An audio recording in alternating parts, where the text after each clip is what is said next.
Hey, good day, everybody. Welcome to the Deal Scout. On today's show, we're having a conversation with Mr. Shawn, and we're excited to have you on the Deal Scout. Welcome, sir. Josh, it's a pleasure to be here. Excited about our conversation. Looking forward to it. Yeah, me too, man. So you and I are hanging out in a coffee shop, and we're enjoying, a good conversation. And someone walks up, and I introduce them. I was like, "Hey, this is my friend Shawn."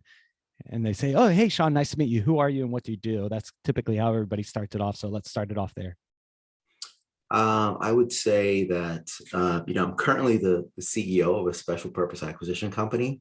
Um, that's got a focus on minority business enterprises, getting capital to businesses with great positions but have been undercapitalized.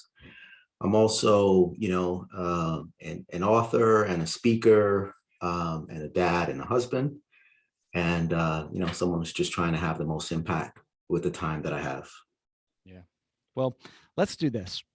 So you're working with a SPAC, right? You're CEO of a SPAC, special purpose acquisition company. You're author, speaker, dad. Let's start with author, right? Because I'm working on a book, and man, it's so difficult to get things out of your head and put it on a piece of paper. So let's start there with your book, right? Behind the deal maker, we look at their life and their stories and such. Writing a book, I'd like to know more about your book and why are you writing it? Yeah, so I wrote two books, interestingly enough, at the same time, right? Yeah, one's not hard enough. Let's go for two. And the book that I'm most widely known for is called The Black Tax, The Cost of Being Black in America. So in that book, I talk about the financial cost of anti-Black discrimination from the time of slavery up until the present. So instead of really focusing on kind of the morality or injustice, of discrimination, I wanted to look at the financial cost and the implication of it and what this research from the finest schools in the country say that cost is, to be able to help people understand, like, how is it that after all this time, you could have, over 40 million Black people just own 2% of US wealth, right? Like, how is that even possible? So the book lays that out, and then I advocate for economic framework that I call PhD, which stands for Purchase, Hire, and Deposit, in ways that create jobs, create and expand business, and provide capital, right? Within the Black community, so that we can attack these massive underlying economic problems, which is obviously a massive jobs gap, right? You have a massive gap in businesses, particularly the ones large enough to have employees. Then, of course, there's the wealth gap, which is gargantuan, right? In the many trillions of dollars. The other book that I wrote was about what I call personal financial management, right? Which is, how do you handle, manage, and grow your limited resources so that in a mode of focusing on stewardship, ownership, and legacy, right? Where stewardship is, how do you manage your limited resources to their highest and best use to drive cash flow? Because with no cash flow, there's no college savings, there's no home, there's no investing in businesses, all the wonderful things that we want to do. How do we put ourselves in a position from an ownership perspective where we're the only ones who have claims on our assets, right? So that's being able to understand our debt position, kind of get out of that position over time or avoid being in it to the extent that we can. And then the legacy piece is kind of comprised of three different parts. One is, how do you put yourself in a position where you could retire with dignity, right? Very easy to say, but very, massive undertaking.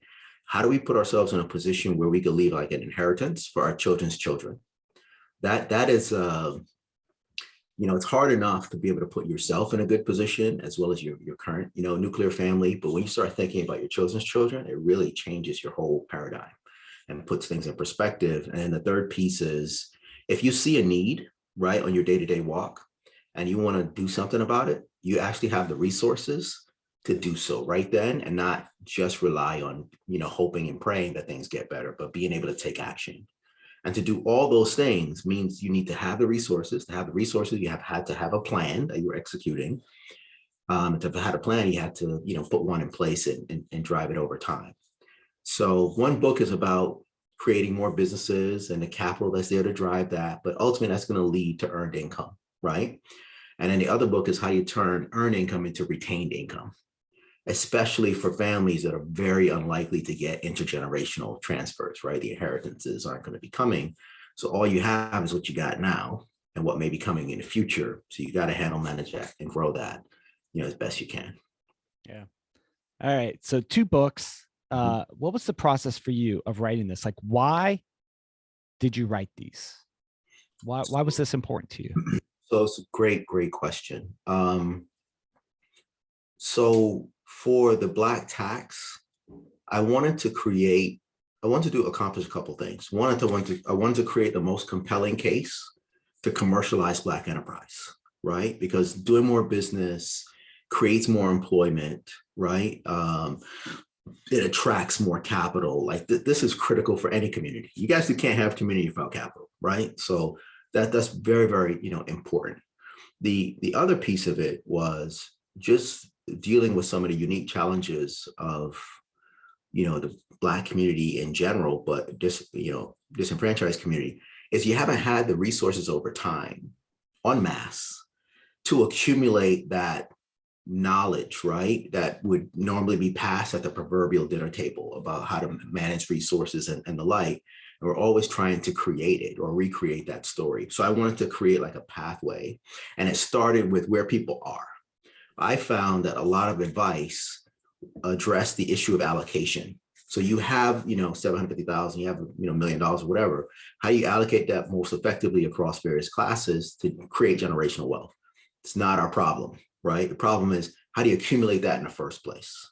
So that book was about, with where you are, right? How do you get to a position now of accumulation?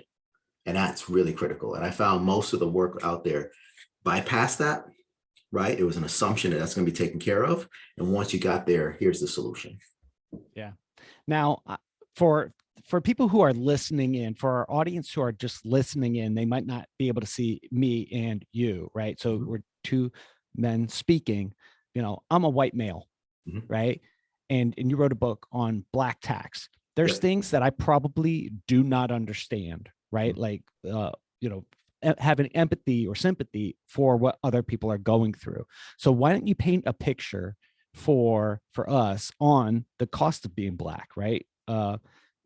As what you wrote in your book, you talk about generational wealth, you talk about accumulation, and you talk about these things. Kind of like paint a picture for me, a guy who doesn't understand but wants to understand. What are the costs of being Black? Yes, I'll talk a little bit about past and current. This is a long continuum, right? Yep. We spend quite a bit of time on it. So you have the issue of, was slavery a big deal or not, right? And if you have a qualitative kind of conversation, people disagree to disagree because they don't really know very much about the institution.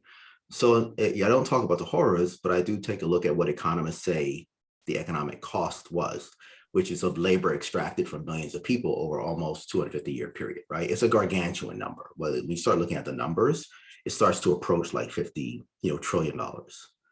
I then look at, was slavery a big deal or not? That will be reflected in the people, the value of the people, because they're traded on open markets. If they're not that valuable, the price is going to be low, which right? So if you go to 1860 and you say, okay, what was the estimates on the value of those people held in bondage at that time? The estimates are so large that you have to look at it in terms of national wealth or GDP. So if you look at it from a wealth perspective, economists say it's between 16 and 20% of US wealth, right, at the time, or 1 to 2 years of GDP. So we could put that into today's equivalent, right? At the time I wrote the book, which was 2016, or I was doing the research, national wealth was about 85 trillion. It's more now.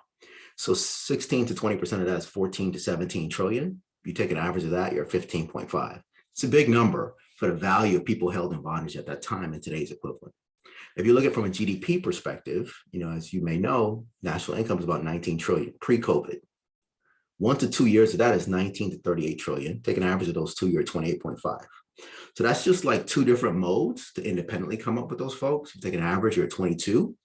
But then there's even more. Like you can go back to what Thomas Jefferson and James Madison say about it, right? In terms of the value, which it says about, 1 year of GDP or the sale of a third of all public lands in the country. I mean, these are gargantuan numbers, right? So when you start looking at the numbers, you're like, whoa, it's a much bigger deal than I thought, right? From an economic perspective. And then you just start saying, okay, well, all right, that was a long time ago, but 150 years since then, like, why weren't you able to accomplish more? And then helping people to see the economic ramifications of the separate but equal in a school system, massive underdevelopment, right, of human potential on an astronomical scale. And we're losing the benefit of all the brilliance that's tied into that kind of population. So just helping to quantify that and kind of walk through, look at the GI Bill, right? Look at, FHA, look at the New Deal, all these kinds of investments, right? That went into building out the middle class, something that didn't exist anywhere, right? That was done here. It's an amazingly wonderful thing, but those resources just went to white Americans and white citizens at the time. They didn't go to Black people. So you can't build with what you don't have in a capitalist society, right? The worst position you could be in is to not have capital. And I just walk through things, and then I just look at, well, what's going on today, right? Like, okay, does discrimination exist? Well, is there anti-Black bias? Let's forget about my opinion and your opinion. What's the data saying, right? So when you start to go look at research that's been done by, Stanford and Michigan and University of Chicago, lots of wonderful schools, right? Associated Press, and they say across the American electorate, it's 51% of the population has, they call it a conscious anti-Black bias. That's 1 in 2, it's really high. 56% have unconscious. So they don't mean to do it and they don't know they're doing it, but it's almost 6 in 10 that's having that kind of impact. And then when you look at other modes of measuring it, it's much higher. So the issue is the bias is there. How does it now show up? And then you go and look at housing, you go and look at, insurance, you go look at different areas and you start to see how it shows up. And then you go to the data and say, okay, what's the economic ramification of that? So we start to see these things that you would otherwise think doesn't make sense. It's something as simple as a name. Like, you make a bunch of resumes and you let them increase in strength and you farm them out to like 5,000 different, jobs that are out there. And what they find is same resume, if you have a Black sounding name, 50% less callbacks off the top, right off the top. And the name, like, if it's a Black sounding name, right, is to overcome that, you need 8 years or more additional work experience on the resume. Right? Things that just don't make any sense. Like you would say, come on, stop it. You're being hyperbolic. There's no way that that's the case. That's a study that's done by University of Chicago, right? Across businesses, private, public sector, small, large, so on and so forth, many, many thousands. And then it kind of goes on and on and on. So I just kind of, speak to these things where race is the difference and they try to isolate those racialized impacts to show what is the outcome, and then I quantify it. So what's the economic implication of that? So people get to see, like, to know is to experience. So if you don't experience it, it's hard to know, right? And if you experience the positive aspect of it, it's hard to tell the difference because that's kind of all you know. So that way, it's not my opinion, it's not your opinion. Let's just let the data tell the story, right? And see what it yields. And let's kind of speak about things from that perspective. Yeah. Now, going into this book, right, this is a major undertaking. So kudos to you for putting that together. And in our previous conversation, you said, what I want to do is kind of remove the feelings from kind of both sides, the emotions of it, and just say, hey, here's the facts, right? Now, if we were to look at the facts, like what if it could paint one picture, for us to look at together, right? You and I are at the coffee shop again, and like, hey, Josh, here's my book, and let me just sum it up with this one picture. What does that one picture look like that we can look at together? It's difficult to do it in one picture, right? Okay. There will be a number of things that will come out. One of those things is we tell a story of bad things happen for a period of time and then it ended. Yeah. Right. And it's nothing ended. It just changed forms. Right. So the levels of biases have been extraordinarily high over a long period of time, and they've shown up in different ways. And a lot of people didn't realize, like, oh, when you had emancipation, I thought it was done. I thought it was like a new start. Right. Then you go into this kind of quasi version of it. The other, and it still exists today in ways that just don't make sense and don't feel right if you're just looking objectively at the data. The other piece that's very important for people to understand is I know we've all been taught to think about things in a zero-sum game. You know what I mean? Like my win is your loss and whatnot, but we're all losing, right? Because of this. The massive level of underdeveloping millions of people with existing brilliance and contribution has been enormous. The cost from a wealth perspective is in the many trillions. So we're all paying a price for it. Now, that sounds very qualitative, but now we can overlay that with what Gary Becker says, who is an economist that wrote The Economics of Discrimination and won a Nobel Prize, by the way. So this is like a real guy. And it's like both parties who exist in a discriminatory framework, both the discriminator and the discriminated, right, pay an economic price for that. And the price is proportional to the difference, right, between the capital between the two groups. So the issue is we're all losing for it, right? The commerce is actually smaller when discrimination is present, right? Like when you have discrimination between two groups, it lowers the trade between the groups.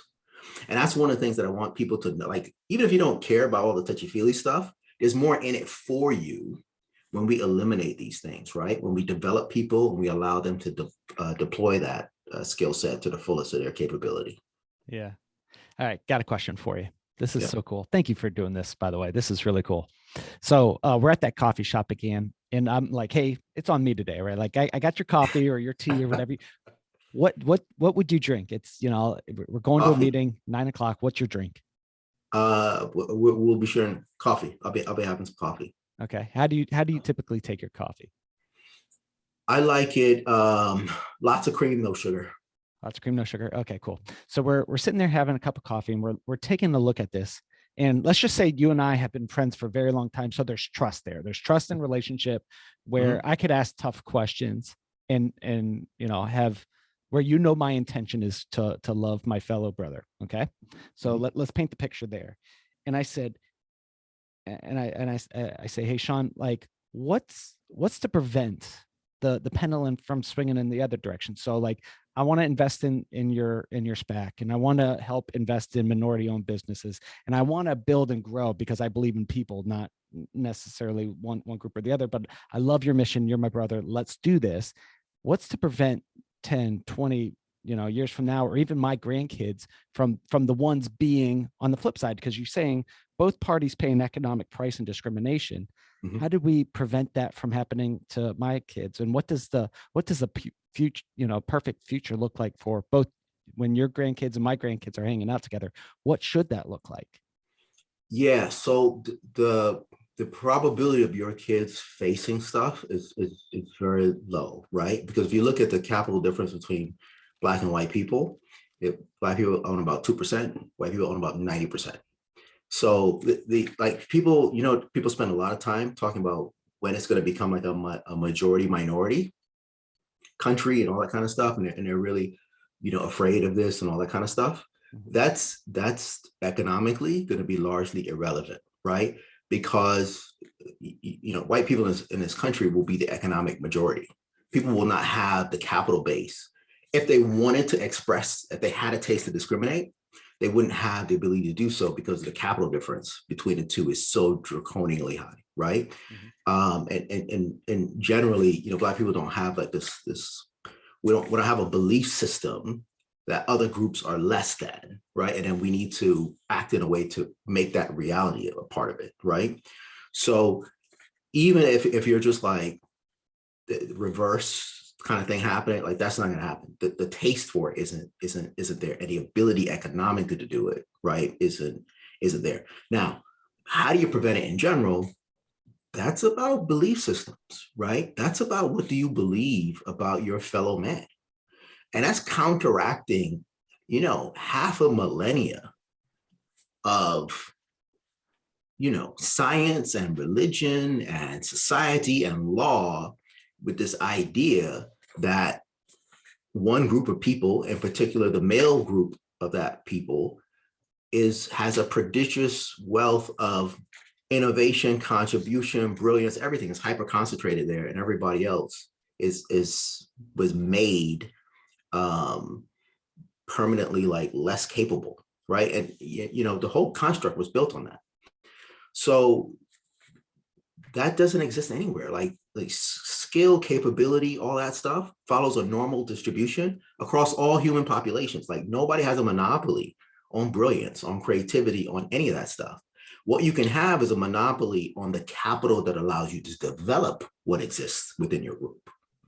And people mistake that for an actual monopoly on the skill and the capability, right? So you actually have to have like a different level of thinking. You cannot have a superiority kind of mindset, right? And unfortunately, the reality is the constructs were built on several hundred years of a belief system of like white superiority. Like that's a real thing, right? So if you go back, you look at various countries. So it's like that was done, that was thought. That's completely false and wrong in every kind of way. There's no opposite version of that. There is no other group that's more superior to other groups. That turning that around, it doesn't make any sense. But you've got to disconnect that kind of belief system, because if you don't, the other things don't work, right? Like if you feel somebody is inherently fill in the blank and these things are all negative, you don't want to live with them. You don't want to work with them. You don't want to partner with them. You just all this kind of stuff, right? And all that's going to reduce commerce. Yeah. Right. And all that's going to reduce the ability for other people to develop, right, to their fullness, particularly if you have a say in it. Right. So it's just addressing all these things. And part of writing the book was for people to like, oh my God, like I didn't know, because most people don't know.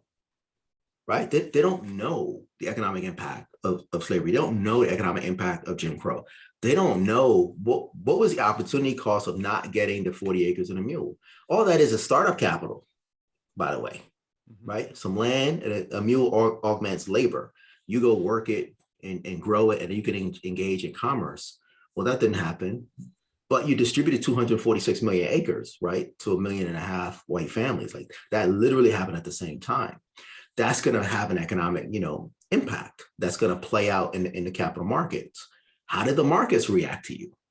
It wasn't a competition about ideas. It was a statistical term that's called, determinism, right? Which is I just don't accept you. You can't go to school here. It's not a measure of your brilliance. You just can't. I don't do business with. So it's helping people to understand that. So they say, okay, I didn't realize all of this. This has much more to do with the environment that was created for these folks than it does with the individual in the environment. I'm seeing a product of a vastly under-resourced environment, right? That's perpetually been in that situation. Okay, yeah. What do we do to help change that? And what do we do to make sure that never happens, right? Again. Yeah. Now, so this is interesting. And I asked, when my family and I lived in Dallas, we went to a church and I met this guy named Rob Daniels. He became like a brother to me. And I asked him, because I was doing some inner city work, and he said, bro, you have no clue. And he was kind of referring to what it's like to be a Black businessman. Yep. I said, well, okay, well, teach me. And he handed me a book and he said, read this book, The New Jim Crow. Right. So reading through that, and he said, Josh, put it this way. My grandfather's father or whatever was a slave. Right. Or I don't remember how far he went back. He's just trying to paint a picture. So decades and decades and generations of wisdom that's passed down. One passes down knowledge and experience about this, and the other passes down this. Right. So I remember having, sitting on my great grandfather's lap.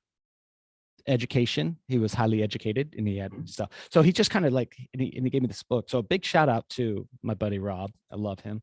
But I read this book and it started to paint a picture for me.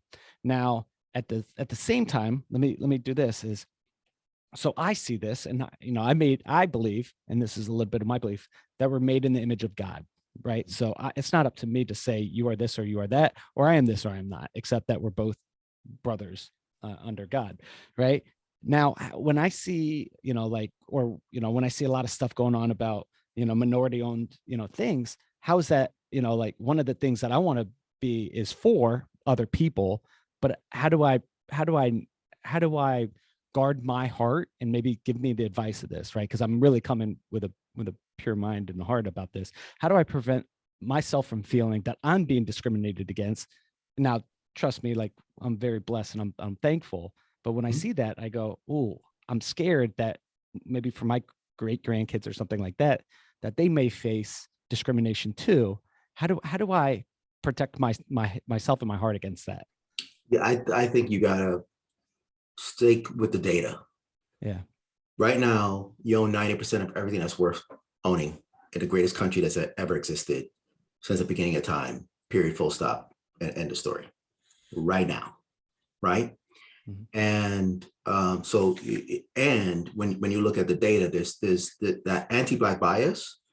The what complements that, goes with it, is something called automatic white preference, right? Which is what they measure when they look at unconscious bias. So they have these really clever ways of teasing out what people believe kind of subconsciously. And if you look at the work, it was done by Harvard University, and they have this thing called it's an online IAT, implicit association test, right? And anybody can take it. It's real quick, fast. You can't game the system.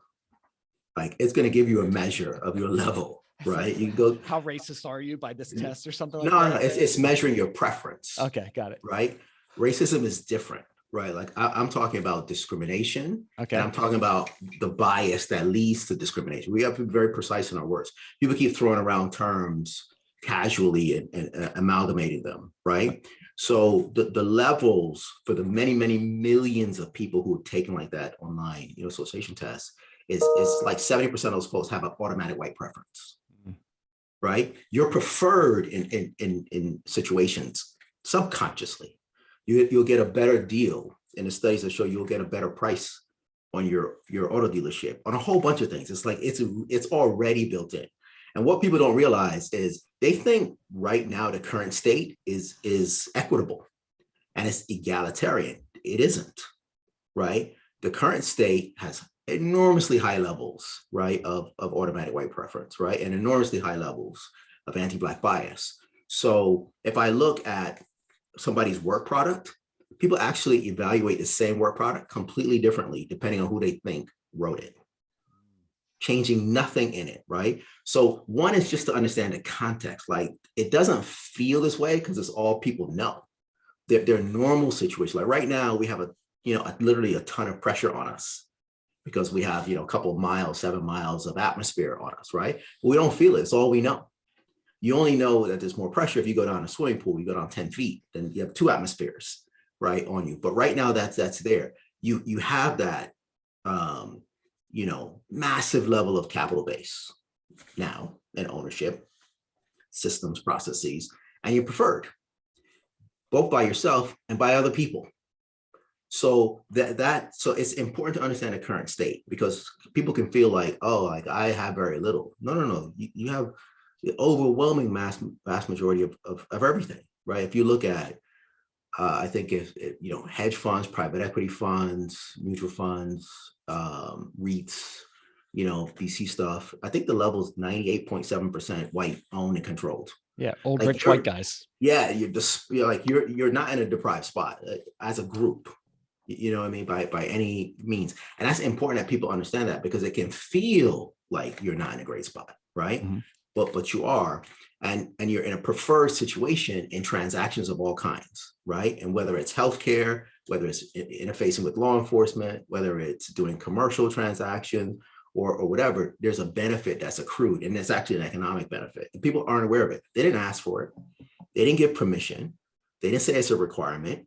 You know what I mean? But it's accruing nonetheless, and the data is super clear, right, on that. So one is just understanding like the context of the present state. You know what I mean? Yeah. So if you look at doing business with Black businesses, right, it's less than 2% across all corporate supply chains. What was the percentage? Less than 2%. Okay. So it's massively under what the level should be. It should be proportional to population, right? Even close to that. It's nowhere near that number, right? The other, piece of it is, oh, by the way, the same thing exists at a government procurement level, right? Not with minorities, but with Black business in particular. So federal, state, local is less than 2%. So the levels of business that are done with Black enterprise now, in particular minorities in general, is so much lower than what it should be. And to move even, closer to that, people might perceive that as somehow anti-them, right? But it's, firstly, there's more in it for you as you do more business with capable people.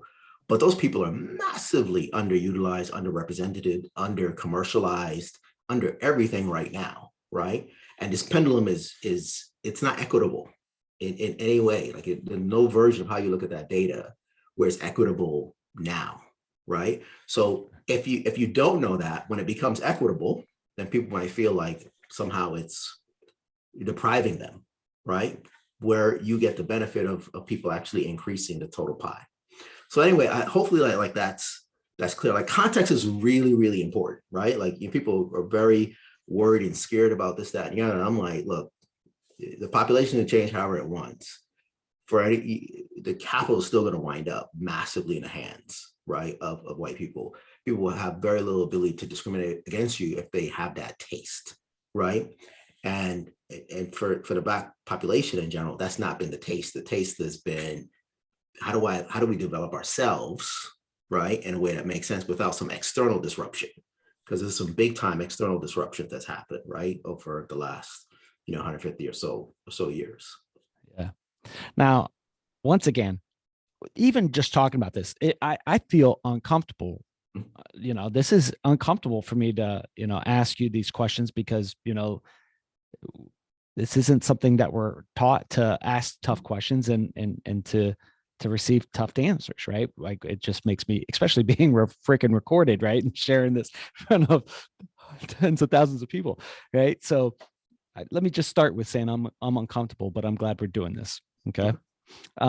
You mentioned that there's a difference in you said words matter words matter, right? So racist, biased, discrimination, kind of like show us the difference and why it's important for us to create the differentiation in the language. Yeah, like I rarely talk about racism because it's a belief system and you can't prove belief systems, right? You either have to declare as what you do, or I have to look at the sum of your actions over time, right? And see that it's consistent with a particular type of behavior that might support this belief system, right? So discrimination or bias is a systematic error in judgment, right? So your error isn't random. You are coming to a particular conclusion that is not true about a particular group all the time, right? So you think they're more likely to do something negative, right? And there's another group that you think is more likely to be associated with something positive. They're no more likely to actually statistically be associated with something positive.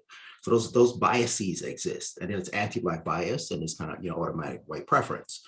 Those biases, you can say, so what? Which is a valid thing to say, right? But that shows up in terms of discrimination, right? And that's where discrimination comes from. It's emanating from those biases, whether conscious or unconscious, from people, institutions, organizations, companies, kind of so on and so forth.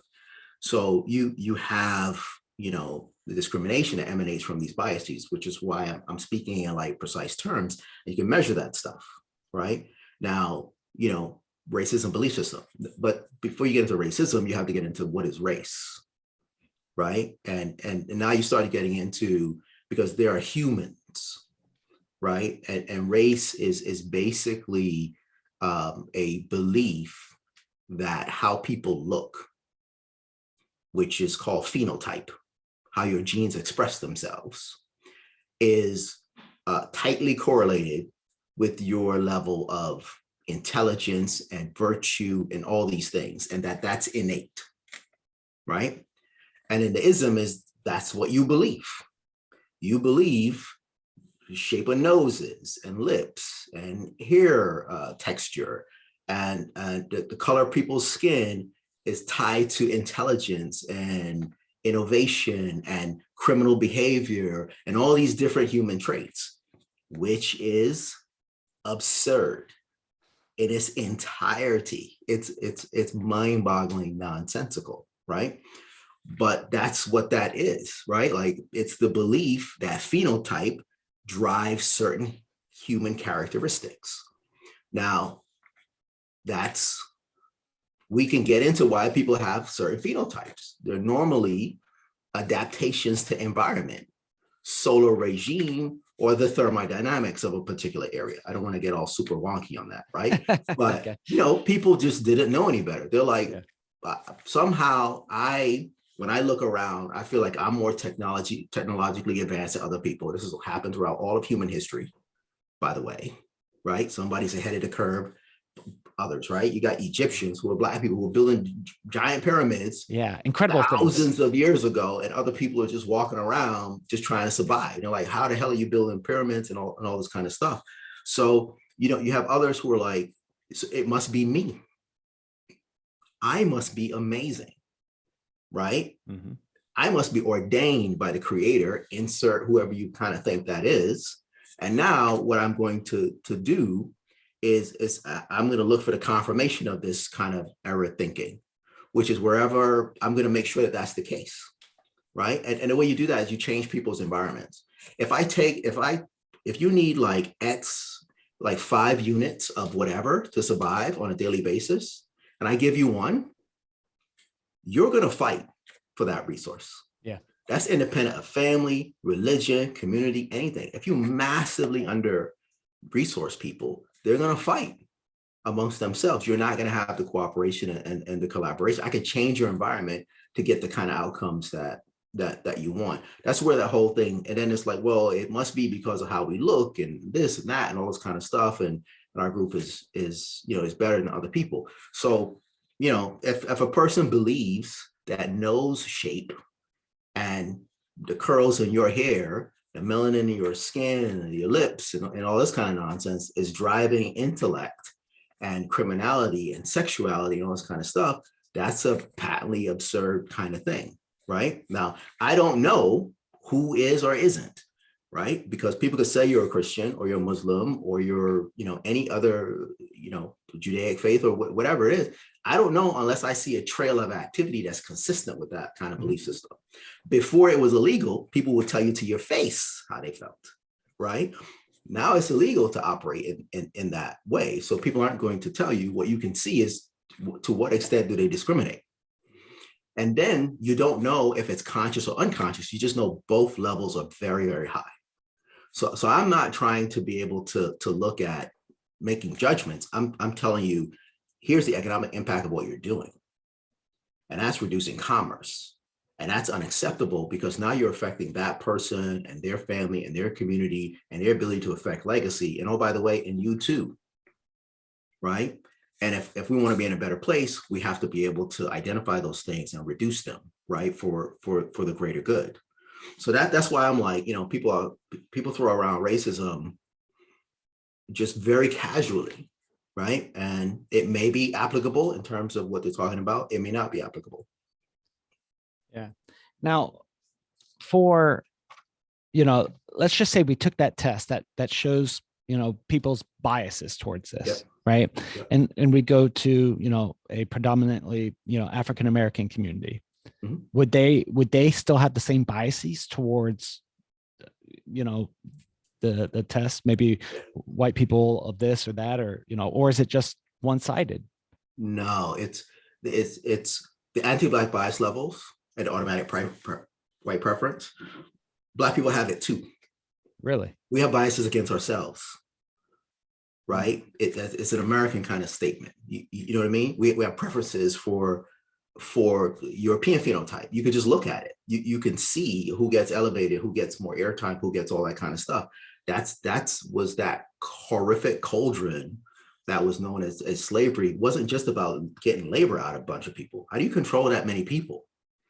You have to get them to accept that they're inferior in every way possible. And that includes phenotype, right? It includes your history. It includes everything.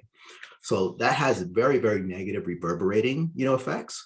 So when I say those high levels of anti-Black bias, we have it too. There's 2 Black taxes, right? If you have the external that's imposed, on Black people. And then you have the biases we have against ourselves, right? And that makes commerce even more difficult. So it's a very, very real thing. You have preference for yourself, but then every other group has the highest preference for you as well. You know what I mean? That's a huge kind of benefit walking into a neutral situation. Okay. So we're sitting there having coffee, and we've known each other for decades. So there's a high level of trust, right? Let's just say I'm blind, right? I'm blind and I'm deaf, right? So I have no clue what's standing in front of me. And you're putting, business plans, we run the SPAC together in some investment groups, right? And we're just looking at deals just purely, and I have to read it in Braille, right? So I have no biases. Like, why should I invest, as a LP? Why should I go towards minority equality opportunities acquisitions? That's your SPAC company. Why should I go towards that for, rather than over here? Pure, if I'm blind and deaf. Yeah. So what's the value prop behind it, right? So, what you have is, the MBE space, right? Minority business enterprise space is much smaller than it otherwise should be, both in terms of revenue, right? And the equity in all of the businesses, right? So, if we had invested in MBEs proportional to the population, we'd be seeing trillions more in GDP on an annual basis. There's more commerce in it, right? For you. The issue is, and you've got businesses that have been able to stake out some amazingly strong positions in some really difficult set of circumstances, right? Trying to grow your business where you don't have the access to the capital, right? That you need. They should be much larger, right? You know what I mean? But they put together great teams. When you're able to provide those businesses with the capital that they need, you can see a disproportionately, faster growth than they might otherwise be able to normally accomplish, right? It's like giving people with the potential more nutrients, more resources, right? You can develop and deploy much more of what you had versus, being in an undercapitalized, position. So, when you look at money raised in SPACs, and it's a vehicle to raise capital in the public markets, right? And to get concentrated capital in the hands of the right private companies. It's a wonderful thing to do, right? You give them the resources that they need, they create employment, they drive innovation, all these wonderful things, right? Same thing is happening in with minority businesses. They're just not getting enough capital to help do that proportional to what they can do. So if you look at, I think, first half, the numbers keep changing because you have more and more SPACs coming out all the time. I think 183 billion was raised. You know what I mean? Through SPACs, right? That are going to be looking to put capital into, growth businesses, which is a wonderful thing. For this year, in terms of SPACs launched this year, to our understanding, we're the only one with a focus on the MBE space. Now, late last year, there was another one that had a focus on MBE space that we're aware of. Out of all of them, we're only aware of two. So, and we raised $126.5 million out of 180 billion, right? You have a massive level of undercapitalization. And one of the great things that we are trying to do is we want to be able to show other sponsors and capital providers that there's value in teams and companies where maybe they didn't initially perceive value, right? There's a real opportunity here, right? Because you got a ton of SPACs out there. They're looking for great targets, and God bless them, and all the shareholders, and do right by all of them. But we don't have enough looking in these spaces, right? And this is really, really, important to be able to get that capital into the hands of businesses that really need it to drive growth, and that can drive growth, right? Again, and drive the returns. This is not a feel good, this ain't charity, right? There's an economic opportunity here, right? And that's what's really, really powerful. So I think I owe it to my guests to ask questions that make me feel super, or not my guests, but the audience, right? I think I owe it to them to ask the questions that are hard, right? Mm-hmm. That they're thinking, right? I got to put myself in their shoes, right?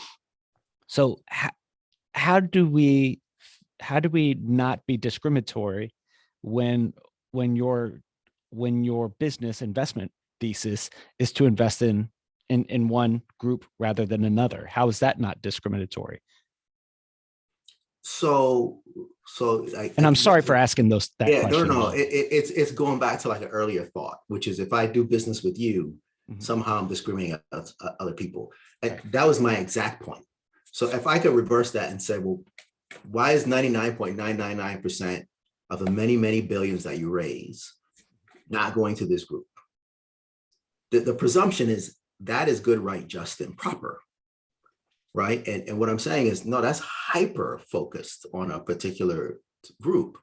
And should there be more resources flowing into other groups?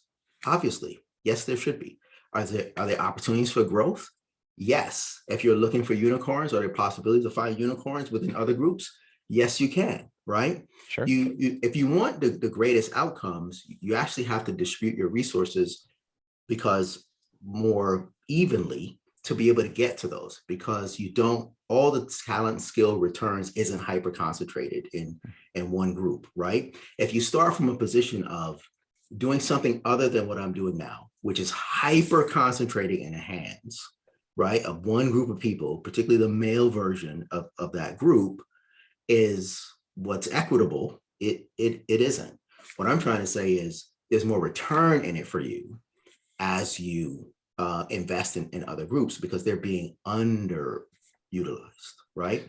Yeah. So there's a great opportunity for reward by looking at these the groups that everybody's overlooking. So Yeah. act as an LP, hey, we could find some gold there because nobody's paying attention. Yeah. And if you look at the data, right, and you've seen it, right, and it's being widely reported, heterogeneous teams outperform homogeneous teams. Yes. I mean, that's a fact, right? Like it's empirical. You go look at it, right? Kind of across the board. So you get more, heterogeneity when you're looking in diverse businesses, because diverse businesses have diverse teams and supply chains and the like, right? They're not hyper concentrated with just one group of people. So that gets back to my point. Like, you're going to perform better. Like, there's more in it for you. You don't even have to be like kumbaya. Nobody wants kumbaya. It's going to drive return for you, right? Yeah. And that opportunity is here. And it's like when people get into talk about, in the workforce, and diverse teams and stuff like that, the data says those teams outperform homogenous teams also, right? Why is that? It's not because you get a bunch of different people in a room. That's not the point. The point is you're including the brilliance of formerly excluded populations, right? That's what you're letting into the room. That's what you're driving. That's what's helping to drive the more incremental value. It's not, we have a bunch of different perspectives, right? You actually have more horsepower in the room, right? Because it's not hyper concentrated in one group. You can utilize all the horsepower. When you have those homogenous teams, you're actually doing more to drive your fiduciary responsibility to your shareholder. When you have the heterogeneous teams, right? When you have diversity kind of built into it. When you're just, hyper homogenous, the data would say you're likely underperforming where you could be, right? Yeah. Yeah. This is so, like I said, this is a tough conversation. And I think more people should have these kind of talks and ask, tough questions and have these, I don't even call it a debate, just like walk together with people. Right.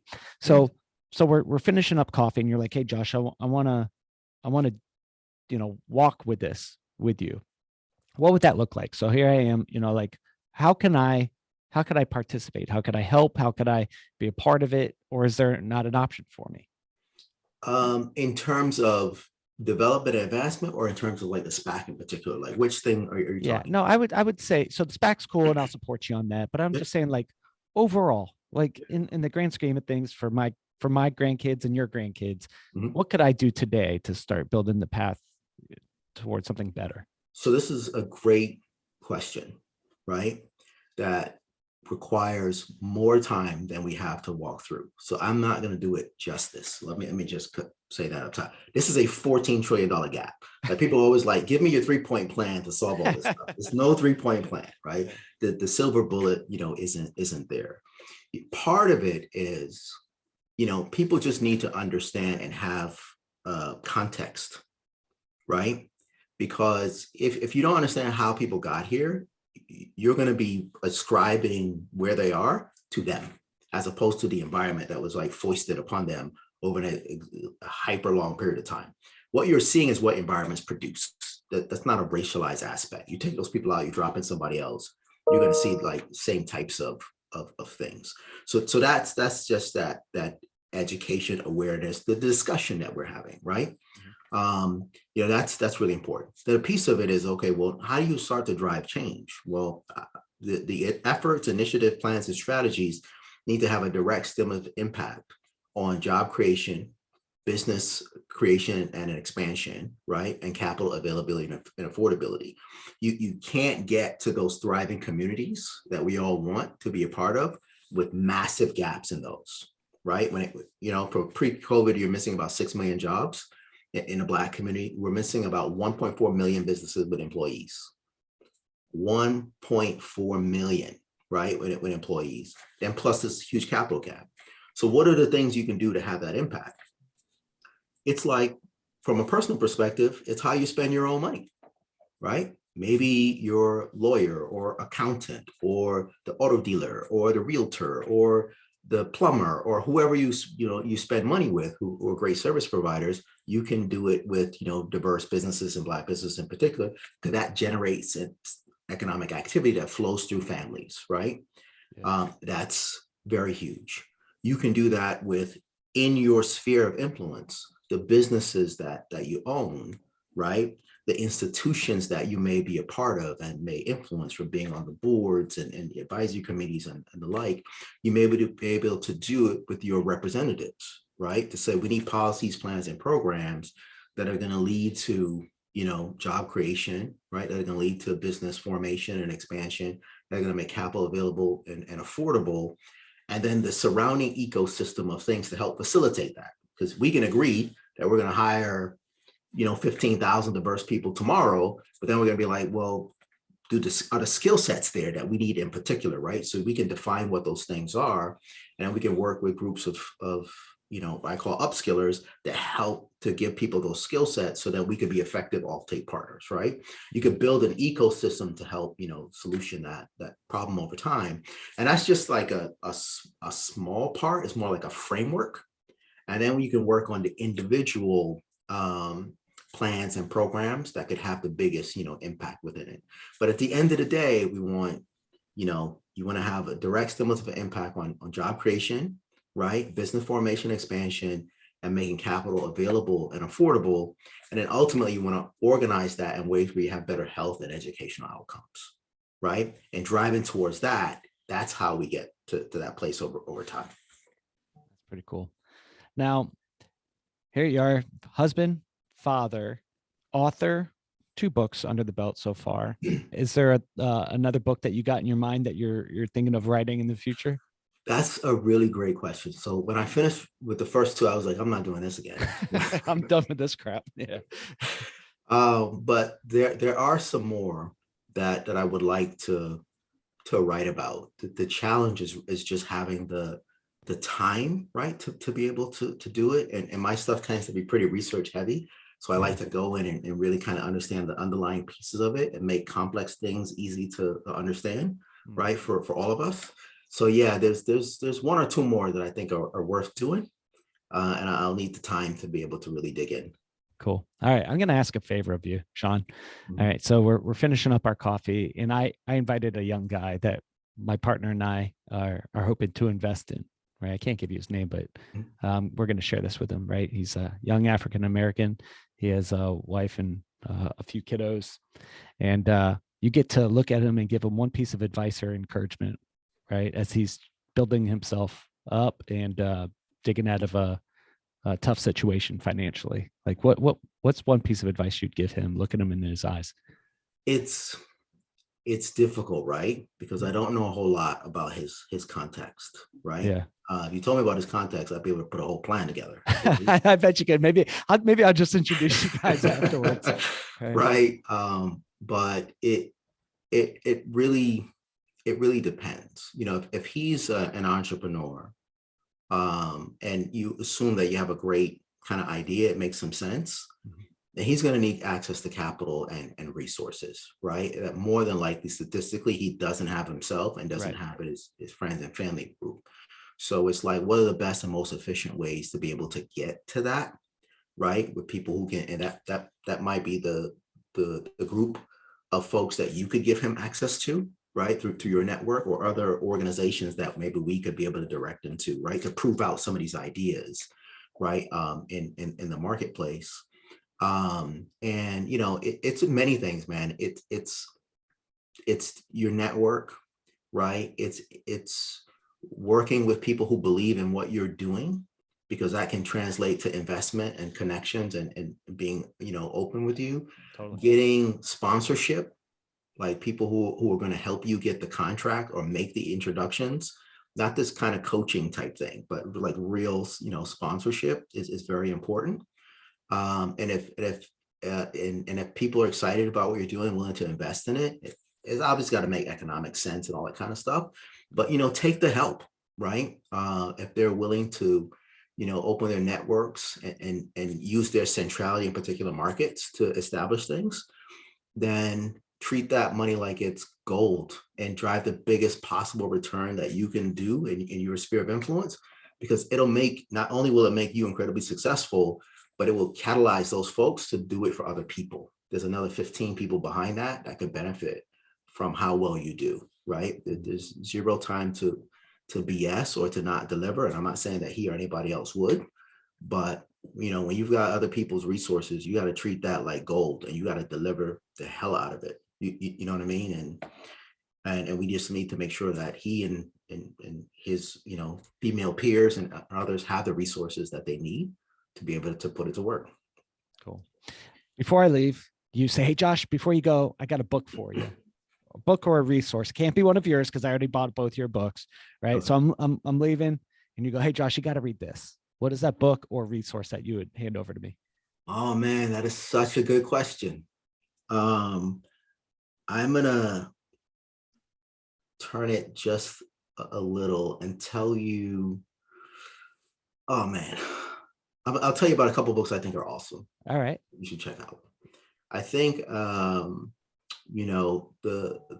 think it's called The Half Has Never Been Told. Okay. Right, by Edward Baptist, who's a professor at Cornell, is a really powerful book. I think Capital in the 21st Century by Thomas Piketty is a really great book, to read.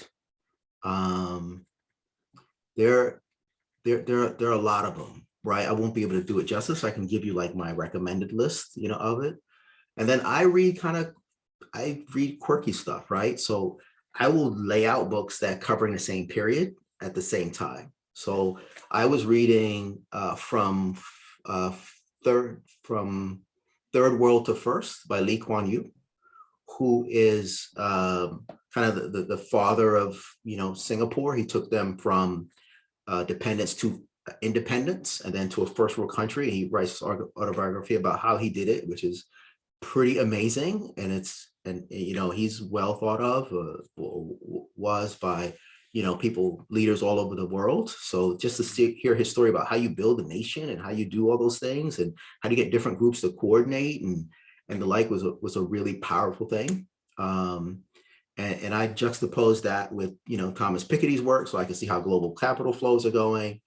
And then I just juxtaposed that with another book, called How You're Underdeveloped Africa, to figure out how would the capital flows going there or not going there, and what was happening. Because at the same time you have Singapore rising, Ghana was in a stronger position in Singapore at the same time, right? But look at where Singapore is, look at where Ghana is, just to understand all that stuff, because and that way I could, we can learn from it, right? And then we can like put these, programs in place that'll actually help people in a big way. So it's kind of a long answer. It's a little quirky, but so I'm walking out of the coffee shop. I asked for one book and you gave me like 7.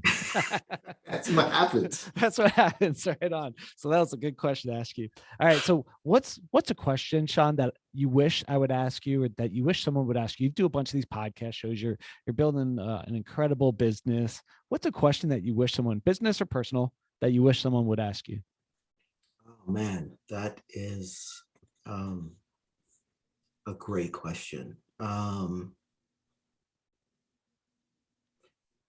I that's a great question. I don't at this point have a question that I wish people would ask, but there's a question that people do tend to ask all the time, which is why do you do this?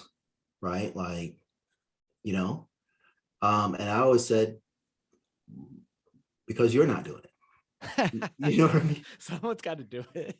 Right. It's like, because it's necessary, and I don't agree with the current state. I think it's very suboptimized, right, for Black people in particular, certainly, and for everybody in general, and that we could be in a better place, right? And I learned, engineering and problem solving and finance skills, and you can put them towards these socioeconomic issues and have a big impact. I'd love to be doing other stuff, you know what I mean? But sometimes things are necessary and you just need to do it. All right. So you left coffee, but you left your phone, and on it was your music playlist. What's the number one song in your music playlist that you always just go back and listen to?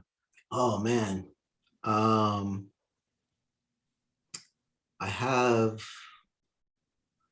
a number. It really depends. These things are normally when I'm like exercising. Yeah. So there's a song that says, it's like when I'm trying to remember the name, but it's like, when the sun rises, I know that I'm going to be a beast. And a beast is somebody who's exceptional or whatever they do, like beast mode. You know what I mean? So show me your muscles, man. You're a beast. You got it.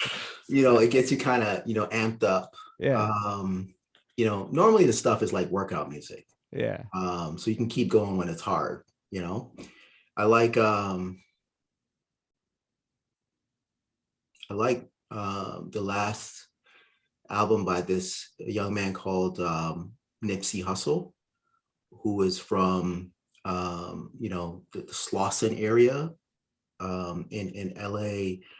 And he came back and he built like stores and opportunities in his community. Like, by the time he was killed, unfortunately. He's a former gang member, but he was just an extraordinary, uplifting person. Someone did a study, said that he had over $200 million of impact on community. That's cool. You know what I mean? And I just thought, here's a guy who's coming up and he doesn't have anything. And he's doing so much more with people than people who have everything in front of them. He's having that kind of impact. So, I love his music, and, and I'm very sad that he's not with us. Yeah, man. Yeah, I'm sorry for that.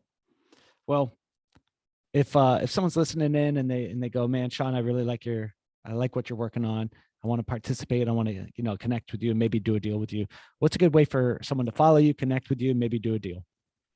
Yeah, reach out on LinkedIn, Shawn Rochester, and, provide some, and just let me know, and we'll set things up. We'll have a conversation. We'll see if the circle's closed, and we'll take it from there.